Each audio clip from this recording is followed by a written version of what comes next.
6 is the University of Texas. With our exciting finish, we'll also mention that within an hour after the race is completed, DVD will be available of that particular race, available in our merchandising area, and it only costs $12 for some of the great excitement of the San Diego Crew Classic 2008. Drexel, lane 4, Washington State, lane 5, Colorado, lane 6, Texas. All shells are in the stake boats. There's alignment going on. Just a small amount of sculling. Conditions look pretty much ideal at the starting line, wind-wise, and we have flat water conditions at SeaWorld starting point. Yes.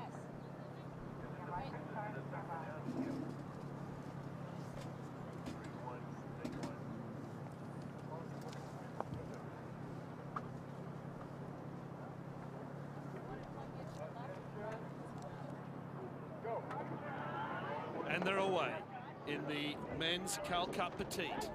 Very powerful off the line, some cleaner than others, particularly Washington State, that seem to be moving a lot of water rather than boat off the start line. But that doesn't seem to have slowed them down much. And as they come through the 100-meter mark, they are even across the course. I wouldn't say that anybody had an advantage here. This is going to be a very tight race.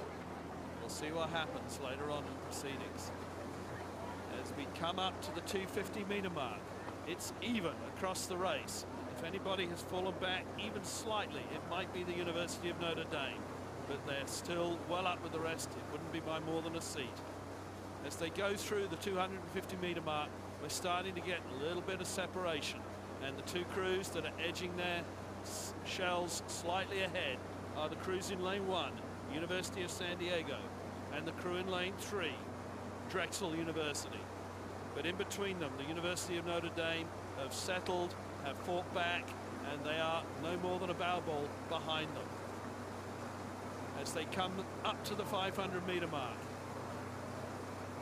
it's difficult to see who's ahead, but as they come to the 500-meter mark, Drexel put on a slight sprint, and Drexel will go through the 500 first, followed by the University of San Diego and Notre Dame, and then in echelon across the course, Washington State, University of Colorado, and Texas. But they are all overlapping, and this has the potential to be a tight one. Just quickly looking at our lane assignments here and the underway men's collegiate varsity Cal Cup Petite final. In lane number 1, University of San Diego. In lane 2, it is Notre Dame. Those two crews, although these preliminary times don't mean that much, but just for information's sake, the two of them had almost identical row times in their earlier races at 6:04. In lane 3, Drexel University, they're our current leader, putting on a quick push right at 500 meters. In lane 4, it's Washington State. That's Colorado out in lane 5, and the University of Texas is out in lane 6, our call at 500 meters. Drexel on the lead, but closely shadowed by University of San Diego, Notre Dame, followed by Washington State, Colorado, and Texas. As you point out, Alan, the lanes are seeded by their finish yesterday. Lanes 1 and 2 are the winners of those heats, and 3 in the case of Drexel, rowing out of Philadelphia on the Schuylkill River.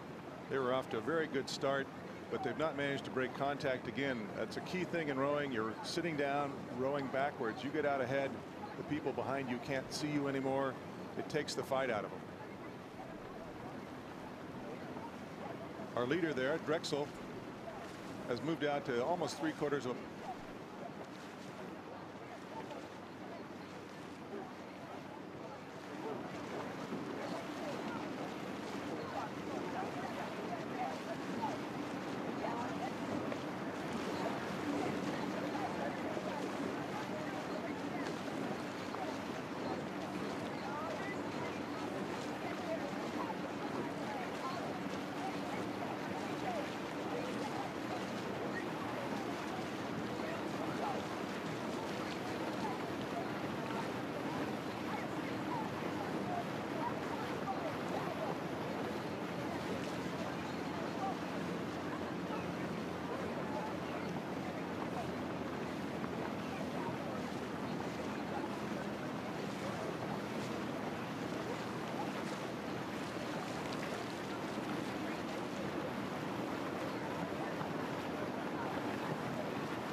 of us. We want to come outside. Hey, man, start cutting off. Fuck it.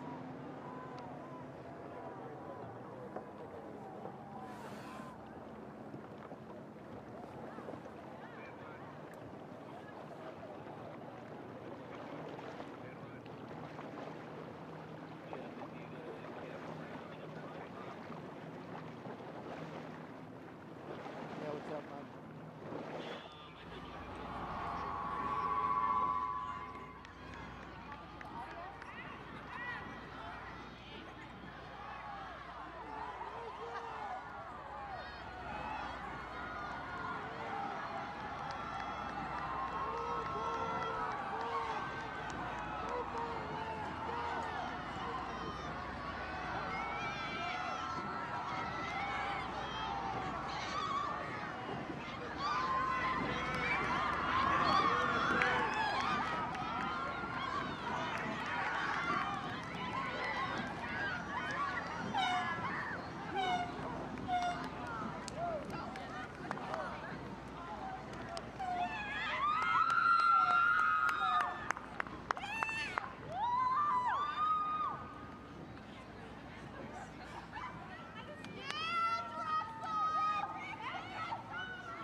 Audio from the announcer's tower.